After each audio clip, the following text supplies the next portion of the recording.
dalam kitab Al-Mushkil, Al-Baghawi menyebutkan dalam Syarah Sunnah. Ya. Ini semua mereka merawi hadis ini dari Thauban radhiyallahu anhu, sahabat Nabi SAW. Dia mengatakan bahwa Rasulullah SAW bersabda, Inna rajula la yuhramur rizqa bidzambi yusibu. Sesungguhnya seseorang itu benar-benar terhalangi dari rezeki karena dosa yang dilakukannya. Hadis ini maksudnya adalah selain daripada ancaman-ancaman bencana, cobaan, segala macam akan menimpa seseorang, plus lagi rezekinya akan ditahan oleh Allah SWT. Ditahan anaknya, tidak mendapat anak, tidak dapat pasangan, tidak bisa maju usahanya, selalu ribut rumah tangganya, banyak masalahnya. Kalau itu terjadi teman-teman, muhasabah. Bayangkan para salafus saleh, sahabat dan para tabi'in ridwanullahi alaihim, itu kalau jalan kakinya kesentuh batu, innalillahi wa inna ilaihi raji'un. Astaghfirullah wa atubu ilaih. Dosa apa ini? Kesentuh batu kakinya. Begitu. Kita mau ditimpa batu, mau dicaci maki orang, tidak ada masalah. Kesannya nggak ada dosanya. Sampai sebagian mereka mengatakan, aku tahu aku punya dosa pada saat aku melihat perubahan sikap dari pasanganku, dari tungganganku, bahkan tikus yang masuk ke dalam rumahku. Berapa banyak orang yang dari kita tikus di rumahnya banyak? Tidak ada. Tidak dipedulikan sama dia. Nggak penting bagi dia. Gitu kan? Bahkan makan tikus di sebelahnya. Gitu kan? Nggak jadi muhasab.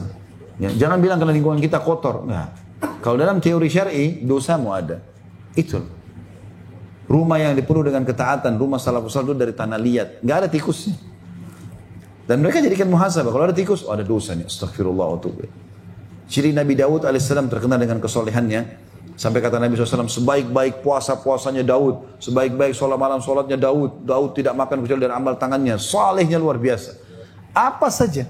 Sampai kalau dia merasa panas, tidak ada angin yang menerpa dia, langsung ruku kepada Allah. Astaghfirullah ya atubu ilaih. Seperti ada nikmat yang hilang. Begitu pekahnya itu. Begitu pekahnya. Jadi kalau teman-teman yakin, kalau kita bertakwa kepada Allah, nikmat Allah melimpah, kesehatan iya, mata iya, segala macam. Coba renungi teman-teman, kalau betul teteskan air mata, ternyata nikmatnya Allah besar. Syukur kepada Allah SWT. Dalam hadis yang lain disebutkan juga masih sama dari Thauban. Tadi Thauban radhiyallahu anhu sahabat Nabi dan dia adalah maula Rasulullah SAW. Dia mantan budak Nabi yang dibebaskan. Dia juga mengatakan bahwasanya Nabi SAW bersabda, Yushiku an tatada'a alaikumul umama min kulli ufuk kama tada'al akalatu ala qas'atiha. Qulna ya Rasulullah, amin killatin bina yawma idin. Qala antum yawma idin kathir walakinnakum gutha'un ka gutha'is sail. Tunza'ul mahabatu min kulubi aduwikum wa yuj'alu fi kulubikumul wahan. Qalu wa mal wahan? Qala hubbud dunya wa karahiyatil maut. Hampir-hampir umat-umat lain menyerbu kalian dari berbagai penjuru. Seperti halnya orang-orang yang kelaparan menyerbu piring besar berisi makanan. Kami bertanya, apakah jumlah kami sedikit pada saat itu ya Rasulullah? Dari Nabi SAW mengatakan nanti akan datang satu zaman, kalian umat Islam dikeroyoki oleh orang-orang. Sampai diperebutkan harta kalian, diperebutkan segala macam kedudukan kalian. Maka para sahabat mengatakan, ya Rasulullah, waktu itu jumlah kami sedikit. Kenapa para sahabat tanya begini? Karena di zaman Nabi SAW jumlah mereka sedikit, tapi musuh-musuh pada takut. Dulu umat Islam cuma di Madinah. Madinah kota kecil, sampai sekarang pun masih kota kecil, gitu kan. Tapi subhanallah musuh takut. Lalu kata Nabi SAW, tidak. Pada waktu itu justru jumlah kalian sangat banyak. Kayak kita sekarang. Umat Islam mayoritas umat manusia di muka bumi. Tapi kalian seperti buih yang mengikuti aliran air. Pernah lihat buih ya? Kayak busa. Kalau air asin di laut, maka dia terbawa dengan ombak. Nggak ada kekuatannya. Jumlah kalian banyak tapi kalian seperti buih yang mengikuti aliran air. Rasa gentar dicabut oleh Allah dari hati musuh-musuh kalian. Dan hati kalian ditimpa wahan. Para sahabat bertanya, apa yang dimaksud dengan wahan ya Rasulullah? Kata Nabi SAW, cinta dunia dan benci kematian. Kalian sudah ada, nggak ada lagi berpikir akhirat. Setiap ketemu orang yang dijadikan target, saya dapat manfaat apa dari orang ini? Bukan, saya dapat pahala apa yang saya bisa bantukan di balik sistem kapitalis yang ada di otaknya. Setiap berteman sama orang, dapat apa saya dari orang ini? Kalau tidak dapat ditinggalkan. Nggak ada lagi ukhuwah. Nggak ada lagi berkorban, ithar, mendahulukan orang lain yang dipuji-puji dalam Al-Quran. Nggak ada lagi. Pada umat Islam dianjurkan begitu ketemu orang, pahala apa yang saya dapat dari orang ini? Apa yang bisa saya bantukan? Nggak ada balasan, nggak ada pamrih. Karena mengejar pahala dari orang-orang. Tapi itu terbalik semuanya, subhanallah. Maka kalau sudah masuk cinta dunia berlebihan dan benci kematian, sebagian ulama mengatakan benci jihad, tidak mau membela agama. Tapi sini lafadznya adalah membenci kematian. Maka pada saat itu Allah akan cabut rasa segan dari musuh-musuh kalian. Lihat ya bagaimana umat Islam dibantai di Myanmar ya. Saya lihat cuplikan, nggak masuk di akal saya ada manusia seperti itu. Dipenggal lehernya, diperkosa, dipotong kakinya, luar biasa, dibakar. Lebih parah lagi, dagingnya dicopot-copotin, dimakan. Ini manusia dari mana orang-orang itu? Sama sukunya, sama wilayahnya gitu kan, hanya karena mereka umat Islam. Tapi tidak ada umat Islam, maksimal bicara, nggak boleh tuh Myanmar gini-gini. Ini kalau di zaman Nabi, zaman Abu Bakar, Umar, Uthman, Ali sudah selesai. Pasukan udah menghilangkan tuh Myanmar. Gitu kan. Sudah selesai ceritanya. Saat umat Islam saya diganggu, maka sudah selesai urusannya. Ini subhanallah dibakar. Nggak ada lagi rasa peduli umat Islam ini. Oh iya ini bahaya ya. Sampai kadang-kadang kita cuma bisa netesin air mata lihat bagaimana umat Islam. Tapi kalau kita juga jadikan sebagai bahan muhasabah, ada sesuatu juga terjadi pasti.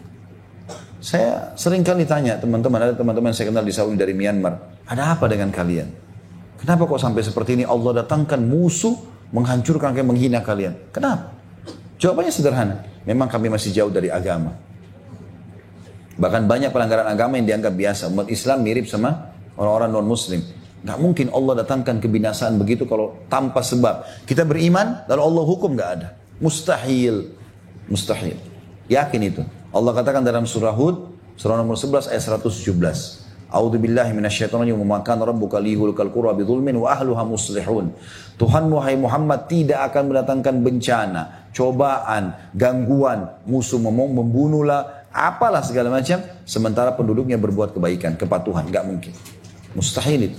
Di zaman Nabi SAW Madinah aman, sudah diserang dengan pasukan Ahzab, ya 10.000 orang pasukan kuda datang untuk menghancurkan Madinah. Kalau waktu itu lolos, selesai. Allah cuma munculkan Salman Al-Farisi punya ide buat parit, selesai. Musuh mau maju, dilempar anak panah. 45 hari mereka kepung Madinah, mereka dihantam dengan angin, tinggal. Waktu itu, makanya mereka bubar. Waktu itu, kalau seandainya mereka lolos, habislah Madinah. Secara hitung-hitungan manusia, pasukan militer 10.000 semua pasukan kuda. Ini mirip dengan tank kalau sekarang. Udah hancur Madinah, tapi Allah selamatkan.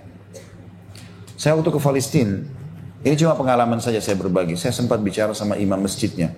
Kebetulan kakak kelas kami di Madinah dulu. Saya tanya, ternyata beliau tamatan Madinah gitu. Terus saya tanya, Syekh saya mau tanya. Ini cuma antara saya sama antum, saya bilang. Ini setelah saya datang 3 kali ke Palestina. Saya lihat ini di musim dingin ya. Di musim dingin. Banyak sekali wanita tidak berhijab di sini. Antara hotel kami ke Masjid Aqsa, jalan kaki. Musim dingin ya. Nggak pakai hijab. Ya, musim dingin mungkin paling tidak orang merasa kedinginan dan dingin. Kami pun pakai jaket berapa lapis, pakaian tebal, pakai jaket, pakai pakaian tebal, pakainya maksudnya yang berapa lapis, tetap dingin. Terus kenapa kok masih banyak yang seperti ini? Kenapa banyak di dekat wilayah haram, dekat wilayah mulia ini masih banyak yang jual-jual hal-hal di dekat masjid? Dan itu orang Islam yang jual hal yang tidak layak dipajang di situlah, kayak baju dalam wanita dengan gambar-gambarnya segala macam. Kenapa anak-anak mudanya, penampilannya kalah mungkin orang-orang di Eropa, gitu kan? Baik perempuannya, laki-lakinya juga begitu. Saya beli jus, rambutnya, modelnya seperti apa, gitu kan? Tidak ada yang hadir di Masjid Aqsa. Saya bilang sama Syekh saya ini datang ke sini, bawa jemaah ini, merasa sedih dan peduli dengan antum ini. Tapi saya juga terus bertanya, kenapa Allah buat Israel, Yahudi, kuasai Palestina? Apa sebabnya? Ini kalau secara teori syar'i kan antum tahu, nggak mungkin terjadi. Kalau wilayah orang itu beriman, nggak mungkin Allah datangkan musuh menguasai, nggak mungkin, teori syar'i. Dia bilang betul Khalid. Orang itu ngaku sendiri, betul. Kami masih jauh dari agama. Dan kami berharap Allah subhanahu wa ta'ala mengutus kepada kami seorang pemimpin muslim yang kembali seperti Salahuddin Al-Ayyub, seperti si Fulan yang memang dasarnya beriman. Salahuddin Al-Ayyub itu karena berimannya kepada Allah, tidak pernah tidur malam, tahajud terus, ibadah terus. Bentuk benteng di Jordan, tembus Palestina. Pada zaman itu masih kurang. Melawan seluruh pasukan Nasrani pada saat itu kekuatannya sampai sekian puluh bendera, sekian puluh negara. Pasukannya sekian puluh ratusan ribu. Berdepan-depan dari pasukan Islam, tapi berhasil menang. Terus saya bilang lagi sama dia, Syekh, andai saja Allah berikan antum sekarang kemerdekaan, negara apa yang akan didirikan di sini? Negara Islam kah? Atau negara sekuler seperti sekarang penampilannya? Maka beliau terdiam. Kalau dilihat sekarang keadaannya, kalaupun merdeka, nggak ada syariat Islam diterapkan, bukan itu diterapkan. Allah Subhanahu Wa Taala datangkan peringatan. Kapan mereka kembali ke agama Allah? Saya sangat yakin secara teori agama pasti Allah berikan kemenangan. Kami lagi antri di imigrasi waktu itu. Jemaah kami sudah capek sekali. Mungkin ada 2 bus kan, mendatang waktu itu. 90 orang. Antri di imigrasi Israel. Lama. Lumayan kami coba antri. Ada orang-orang Palestina datang. Mungkin sekian 20 orang. Tiba-tiba nyerobot jemaah sampai ke depan. Orang imigrasi Israel pun tidak ada yang berani bicara. Yang didahulukan mereka. Karena ribut. Suaranya ribut. Segala macam. Jangan. Jemaah saya sempat bilang, Ustaz, ini orang-orang mana? Orang Palestina. Begitu keadaan mereka. Artinya sebagai sampel saja ya. Jadi ada sesuatu yang sedang terjadi sehingga Allah datangkan mereka itu. Didatangkan musuh-musuh ini untuk mengatur sehingga tertata lalu negara itu juga. Tertata juga dengan keadaan ini. Ada ini, ada itu, ada ini. Dan mereka tetap bekerja. Contoh saja ya, ini bukan sedang menyalahkan. Karena saya pun sangat cinta dengan Palestina. Saya suka, bahkan ada buku saya tulis Palestina yang terlupakan. Kita berharap, kita doakan umat Islam di sana. Tapi perlu kita tahu sebabnya. Nggak ada salahnya kita tahu sebab. Sekarang perubahan istri, perubahan suami, perubahan anak, perubahan teman, usaha bangkrut. Jadi kan bahan muhasabah dong. Mesti gitu kan. Kenapa ya? Kenapa ya? Begitu kaum salafus saleh. Sehingga kita kalau tahu sebabnya dan kita taubat kepada Allah, selesai, clear, akan diangkat itu. Sampai Allah mengatakan tentang kaum-kaum yang Allah binasakan sebelum kita. Allah mengatakan sesungguhnya tidak ada bermanfaat ya, penyelamatan diri dari azab yang telah kami timpakan kepada umat-umat sebelum kecuali kaumnya Nabi Yunus. Pada saat mereka beriman, kami selamatkan mereka. Ya. Itu Allah SWT sebutkan dalam Al-Quran. Subhanallah, saya lupa surahnya surah apa, tapi saya coba lihatkan. Mudah-mudahan saya masih simpan. Surah nomor 10 ayat 98 ya. A'udzu billahi minasyaitonir rajim. Falaula kanat qaryatun amanat fanafa'a imanuha illa qauma yunusa lamma amanu kashafna anhum adzabal khizyi fil hayatid dunya wa matta'nahum ila hin. Ya. Sesungguhnya tidak ada manfaat imannya satu negeri yang bisa menyelamatkan mereka dengan keimanan itu kecuali kaumnya Nabi Yunus. Pada saat mereka beriman, kami angkat azab penghinaan yang akan menimpa mereka di kehidupan dunia, lalu kami berikan mereka kenikmatan sampai batas waktu yang kami tentukan. Ya. Jadi rupanya kaum-kaum sebelumnya dulu, kaum Lut, kaum Tsamud ya, yang Allah binasakan itu pada saat sebelum datang siksaan, mereka Allah SWT berikan peringatan-peringatan dan mereka pada saat sudah lihat awan gelap, turun hujan, banjir mulai keluar, ada batu terlempar, mereka pada teriak-teriak lari. Nggak ada yang tobat kepada Allah. Tapi kaumnya Nabi Yunus berbeda. Apa yang mereka lakukan? Kaum Nabi Yunus alaihissalam ini, Nabi Yunus kan tinggalkan mereka karena mereka tidak mau dengar. Mereka sembah berhala, mereka nggak mau dengar. Nabi Yunusnya di sini keliru, kaumnya keliru. Ini memang Nabi SAW sebutkan itu dalam hadis ya. Jangan kalian mengatakan diri kalian lebih baik daripada Yunus bin Matta. Karena dia tetap Nabi Allah. Tapi ada kekeliruan beliau lakukan. Dan Allah ceritakan dalam Quran kekeliruan itu. Apa kekeliruannya? Nabi Yunus dakwai tiap hari. Jangan. Ini berhala nggak boleh. Ini api nggak boleh. Tetap aja nggak mau. Nabi Yunus AS ditugaskan oleh Allah ke satu negeri namanya Nainawa. Nainawa ini negeri di wilayah Irak yang memang Nabi Yunus bukan dari situ. Maka kaumnya punya alasan. Siapa kamu ini? Untuk apa kami dengar? Saya utusan Allah gini nggak mau dengar. Nabi Yunus AS berdoa sama Allah. Ya Allah, berikan aku tempat lain. Ini kaumnya durhaka, nggak mau dengar, gitu kan? Allah belum menurunkan izin. Maka Nabi Yunus AS mengingatkan kaumnya. Ingat, kalau sampai puncak Allah marah sama kalian, turun azab loh ini.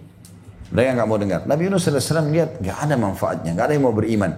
Maka Nabi Yunus ambil inisiatif tinggalkan Nainawa. Niatnya baik untuk mencari lokasi dakwah baru, tapi Allah belum turunkan perintah. Semua nabi-nabi nggak boleh lakukan itu. Mau sampai dibunuh sama kaumnya harus di situ pokoknya. Dan itu yang disebabkan, atau salah satu penyebabnya Nabi Yahya alaihissalam dibunuh oleh kaumnya. Berdakwah sampai dibunuh. Kalau Allah perintahkan pergi baru pergi. Nabi Yunus pergi, akhirnya Nabi Yunus naik kapal, di atas kapal dihantam ombak kapal tersebut. Maka ada sebagian orang di kapal tahu ini Nabi Allah ini, Nabi Yunus nih. Gitu kan. Ini Nabi Allah, Nabi Yunus. Maka sempat kapal itu dihantam oleh ombak, goncang, kata nahkoda kapalnya bilang, ini nggak bisa, ini harus dibuang barang-barang kita, berat. Kalau berat bisa tenggelam nih, karena lihat ombak begini, dibuang semua barang-barang. Masih berat, harus ada manusia yang dibuang. Harus ada yang kurangi berat beban kapal lagi. Maka diundilah nama-nama pada saat itu. Sementara langit guntur segala macam, ombak. Mereka buru-buru diundi. Keluar nama Nabi Yunus. Tuh keluar nama Nabi Yunus, sebagian orang yang kenal dia mengatakan, ini Nabi Allah, nggak mungkin. Ganti aja, undi lagi, gitu kan? Kalau keluar nama selain Nabi Yunus, kita siap, siapapun bisa siap membuang dirinya ke laut. Diundi 1 kali, 2 kali, sampai 10 kali nama Nabi Yunus keluar terus. Maka Nabi Yunus akhirnya sadar mengatakan, ini peringatan dari Allah. Saya salah meninggalkan Nainawa sebelum ada perintah Allah. Maka dia begitu naik di pinggir kapal, mau loncat, ikan paus datang telan dia. Baik, selesai. Nabi Yunus AS punya kisah sendiri, nanti dikeluarkan dari mulut hewan ikan itu setelah dia bertaubat kepada Allah. Tapi yang jelas, Nainawa waktu Nabi Yunus tinggalkan, Nabi Yunus dihukum sama Allah, kaumnya dihukum juga. Hukumannya apa? Mulai gelap langit, hujan turun, air sudah mulai keluar, kacau semuanya nih. Azabnya Allah sudah mulai datang, satu negeri itu. Gitu kan? Jumlah penduduknya disebutkan dalam Al-Quran lebih dari 100.000 orang. Maka pada saat azab itu sudah mulai kelihatan semuanya, orang pada berlarian, pemimpin wilayah itu, kayak kita rajanya lah, berakal dia. Dia langsung naik ke tempat bangunan tinggi lalu dia teriak, wahai kaumku, tenang, jangan ada yang lari lagi. Gak ada gunanya, lari sekarang kena. Orang lihat rajanya, berhenti semuanya. Ini sementara air sudah basahi kaki mereka nih. Berhenti semua. Ini menurut saya yang disampaikan oleh Nabi Yunus. Sudah diingatkan kita, azabnya Allah datang. Kita kan tidak mau beriman kepada Tuhannya Yunus. Sekarang kita coba. Lari percuma, tidak ada gunanya. Sekarang kita sujud semuanya. Menyatakan iman kepada Tuhannya Yunus, Allah. Kita nyatakan taubat kita kepada Allah. Kita lihat hasilnya. Maka semuanya sujud.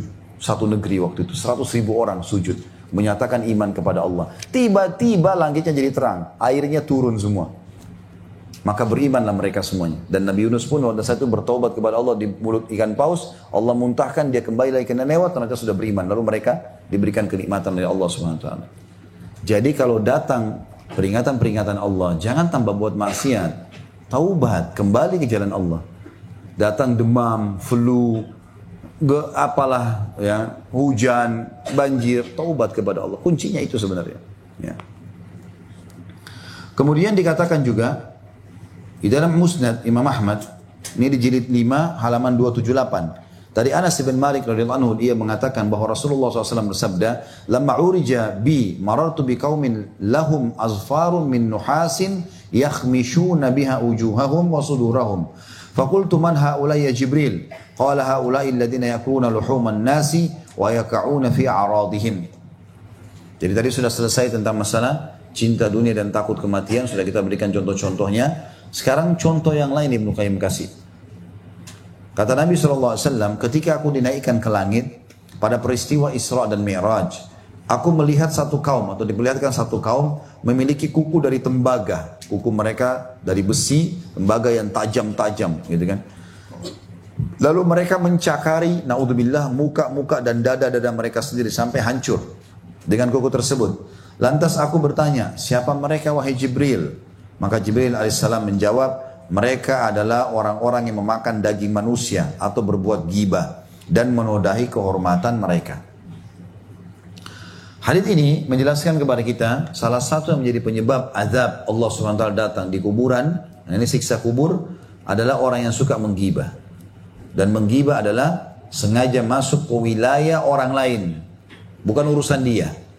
Kenapa fulan ini pakai baju coklat, kenapa itu pakai baju biru, kenapa pakai baju hitam, pusing dengan keadaan orang. Kenapa si fulan beli mobil merek itu, kenapa dia harus cat pagarnya ini, pusing dengan keadaan orang. Akhirnya menceritakan itu kepada orang lain. Ghibah itu sesuatu yang dianggap aib dan ada pada orang itu dasarnya. Lalu diceritakan namanya ghibah. Itu dosanya seperti memakan daging bangkainya orang yang sedang diceritakan. Gitu kan? Dan siksa kuburnya, dia akan mencakar wajahnya sendiri, dadanya sendiri. Rusak, kesakitan, Allah kembalikan lagi. Begitu terus sampai hari kiamat, sampai hari kebangkitan. Gitu kan. Kalau tidak ada pada orang itu namanya fitnah. Lalu untuk apa masuk ke zona orang lain? Untuk apa? Kalau kita tahu sesuatu itu yang benar dari orang itu, kita dukung. Dia buat kebaikan, oh Masya Allah ya. Itu pun kalau kita ditanya orang lain. Si fulan bagaimana? Oh setahu saya dia Masya Allah sholat. Ya. Kemudian kalau sebuah kemungkaran kita luruskan. Ya, ini jangan ya, nggak boleh misalnya. Karena itu haram dalam agama. Dan jangan ceritakan ke orang lain. Kalau teman-teman mau cari pahala di sisi Allah, kalau sudah nasihatin orang, jangan berharap lagi pamerkan kepada orang lain. Tuh si fulan, saya udah nasihatin tuh. Tuh si fulan, saya nasihatin. Enggak. Lillahi ta'ala, berarti tanpa pamrih. Nasihatin orang, kemudian tinggalkan. Nah, itu harus kita lakukan. Kalau niatnya karena Allah subhanahu wa ta'ala. Beberapa kisah salafus salih banyak berhubungan dengan masalah itu.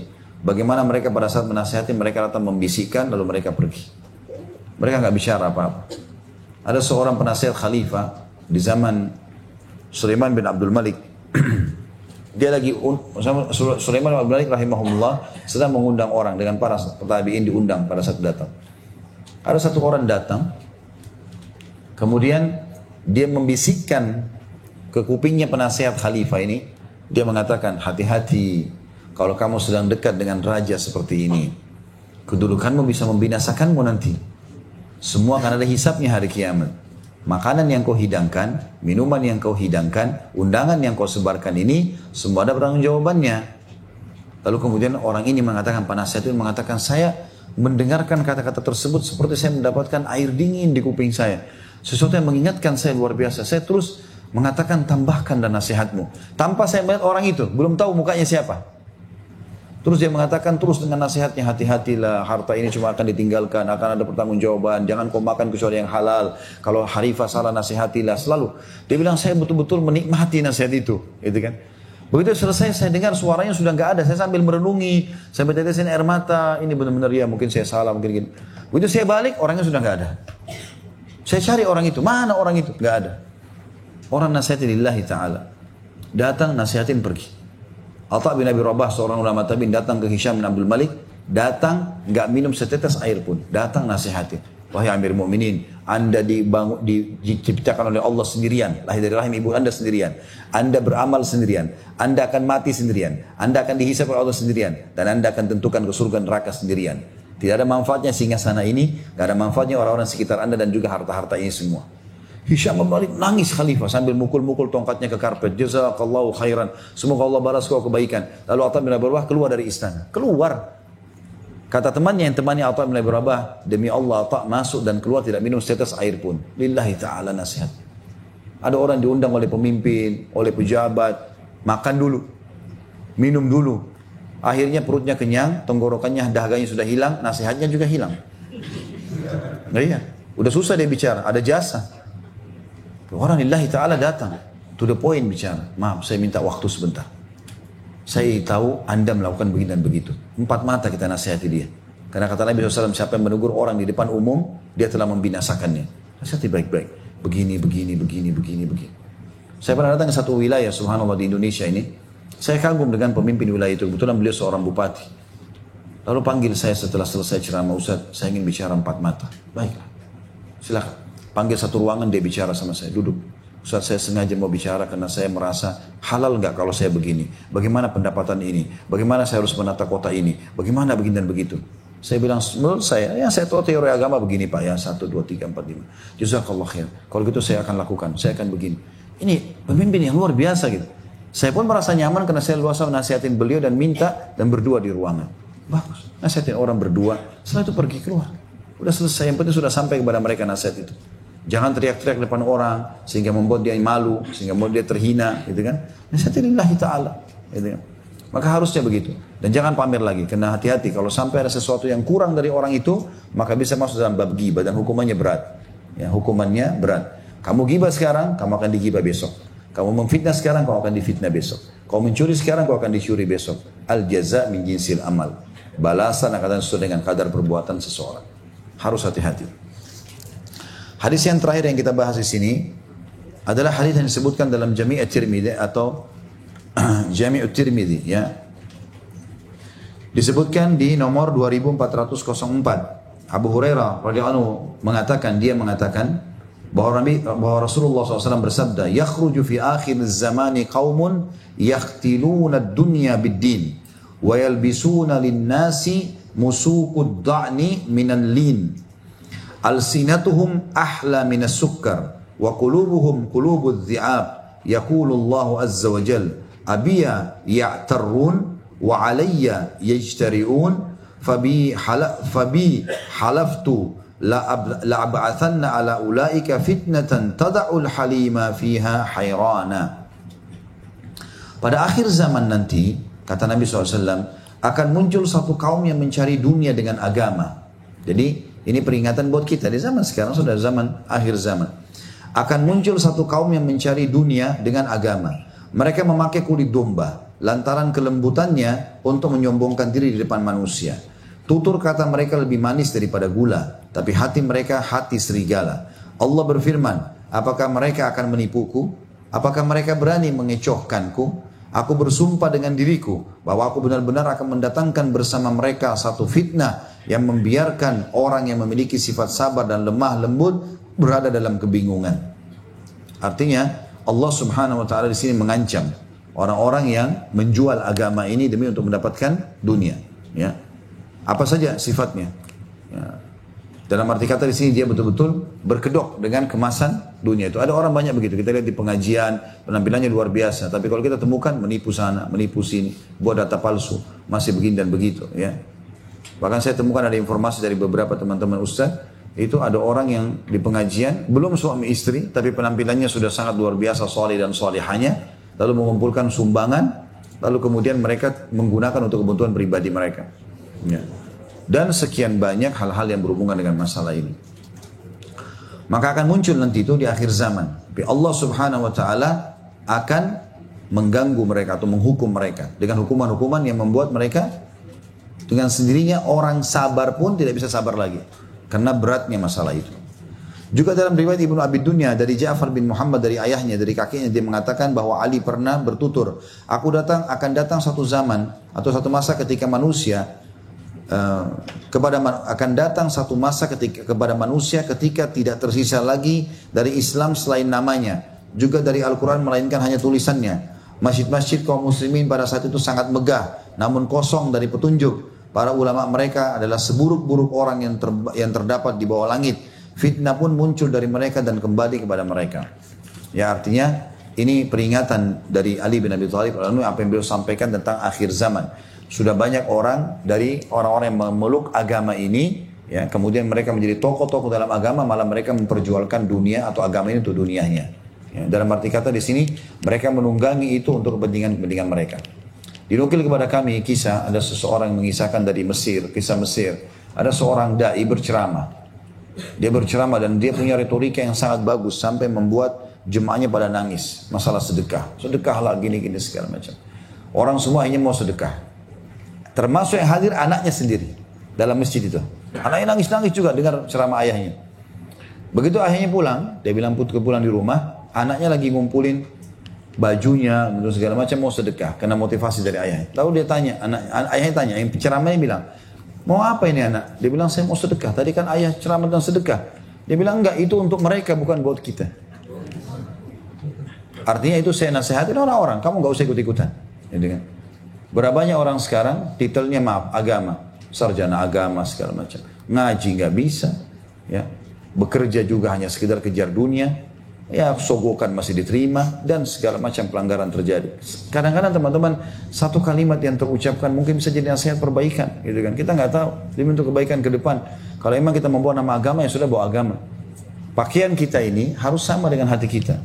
Kapan kita sudah pakai kopiah, pakai jilbab, Islam lah kelihatan. Jangan malah, makanya Allah SWT beri fitrah begini, pakai jilbab, tapi dia buat pelanggaran. Misalnya dia pacaran di depan umum, misalnya. Orang masih lihat, pakai jilbab ya, tapi kok begitu? Orang nilai, karena itu ada pakaian kebaikan di situ. Dia sekalian tidak pakai hijab mungkin lain, gitu kan? Maka itu terjadi aneh. Nah, ini yang dimaksudkan oleh Ali bin Abi Thalib. Akan datang nanti zaman seperti itu. Tapi banyak orang subhanallah menjadi faham agama, lalu menonjollah di pemerintah, kemudian tiba-tiba pemerintah berbuat zalim pun dia tidak mau tahu. Tutup mata. Kenapa? Karena diberikan jabatan sebagai ini, diberikan uang seperti itu, proyek seperti ini, menjual agamanya untuk dunianya. Ini nggak boleh sama sekali. Sama sekali. Subhanallah, Salamah bin Dinar rahimahullah. Sehingga saya namanya beliau. Kalau bukan ada ulama yang lain. Salah satunya dia atau Tawus. Ya, pernah ada saya bahas itu di beberapa ceramah di YouTube. Tapi pernah satu waktu dia tahu khalifah ini agak sombong orangnya. Dia tahu agak sombong. Dia mau nasihati. Gimana caranya nasihati khalifah ini? Orang-orang semua pada datang menghormati, segan kalau mau bicara, dikasih uang jadi diam, gitu kan? Dia ulama Rabbani, dia memang ulama yang mau berikan nasihat yang baik, memperbaiki baik pemimpin baik semua berarti yang lainnya. Maka subhanallah, khalifah lagi ada di kemahnya mewah gitu. Terus pakai karpet, orang semua masuk pakai sepatunya gitu. Biasalah kayak kita masuk di istana presiden atau lainnya masuk. Maka orang-orang juga kalau panggil, wahai Amir Mukminin, gitu kan, dipanggil lah gitu. Terus disebutkanlah julukan-julukannya, wahai Abu Fulan, semoga Allah panjangkan umur anda, puji-puji pemimpinnya. Orang ini subhanallah masuk, dia sengaja nih, dia masuk, dia buka sendalnya, dia buka sepatunya. Orang semua pakai sepatu, dia tidak. Tapi dia ulama ini. Ada sesuatu yang dia inginkan, ada pesan yang dia ingin sampaikan. Maka khalifah sudah mulai terganggu ini. Kok misalnya kita punya tamu, orang pada datang, semua pakai sepatu, yang satu pegang. Nggak mau pakai sepatunya. Terus semua orang bilang, wahai Amir Mukminin Abu Fulan, dipuji-pujilah, semoga Allah. Dia enggak. Dia sebutkan namanya khalifah itu. Wahai Fulan, Assalamualaikum. Disebut namanya. Dia nggak bilang Amir Mukminin, dia nggak kasih julukan gitu kan. Maka akhirnya khalifah tanya dia. Saya mau tanya, semua orang masuk ke dalam majlis pakai sepatu. Kenapa kau buka sepatunya? Semua orang panggil saya dengan julukan. Kenapa kau panggil nama saya? Maka dia mau kasih nasihat. Karena dia tahu khalifah ada kesombongannya, dia ingin nasihat. Dia bilang apa? Dia bilang, saya masuk wahai Amir Mukminin sehari 5 kali di rumah raja yang sebenarnya. Allah, masjid, saya buka sendal. Anda cuma raja dunia, apa salahnya kalau saya buka sendal? Jadi dia bukan mau menghina ya, tapi dia ingin meluruskan. Gak ada ketakutannya sama sekali untuk menasihati khalifah. Salah ya salah gitu loh. Tapi dia punya cara untuk menasihatin. Dan Anda perlu tahu, di dalam Al-Quran, Allah memanggil nabi-nabinya dengan nama. Ya Musa, Isa, dipanggil namanya, Ibrahim. Dan Allah memanggil musuh-musuhnya sama julukan. Abu Lahab, ya, Fir'aun, itu kan julukan. Maka saya memanggil nama anda karena saya hormati anda. Padahal sebenarnya niatnya menyinggung. Setelah itu khalifah terdiam, baru menyadari, lalu kemudian beliau pamit. Assalamualaikum pulang. Enggak minum, enggak makan di situ keluar. Orang lillahi ta'ala menyampaikan. Ada ulama-ulama subhanallah seperti itu. Atha bin Abi Rabah pernah di musim haji, kedatangan Sulaiman bin Abdul Malik. Ini khalifah yang sangat disegani waktu itu. Tapi dia sangat soleh. Di musim haji, keluar peraturan pemerintah Islam pada saat itu. Khilafah Islami yang besar. Setengah dunia dikuasai pada saat itu. Gak boleh memberikan fatwa di musim haji kecuali Atha bin Abi Rabah. Gak boleh yang lain. Cuma dia saja. Karena yang Atha bin Abi Rabah ulama yang tidak pernah salah. Atau salah sedikit sekali. Kesalahan terjadi pada orang. Tapi karena dia sangat jeli sekali. Maka waktu sudah selesai tawaf segala macam, Sulaiman bin Abdul Malik sama beberapa anak-anaknya dikatakan dalam kisah-kisah sampai mereka tuh saking besarnya nikmat Allah, wajah-wajah mereka sampai dibaratkan seperti bulan, mereka tampan, bersih karena nikmat Allah banyak.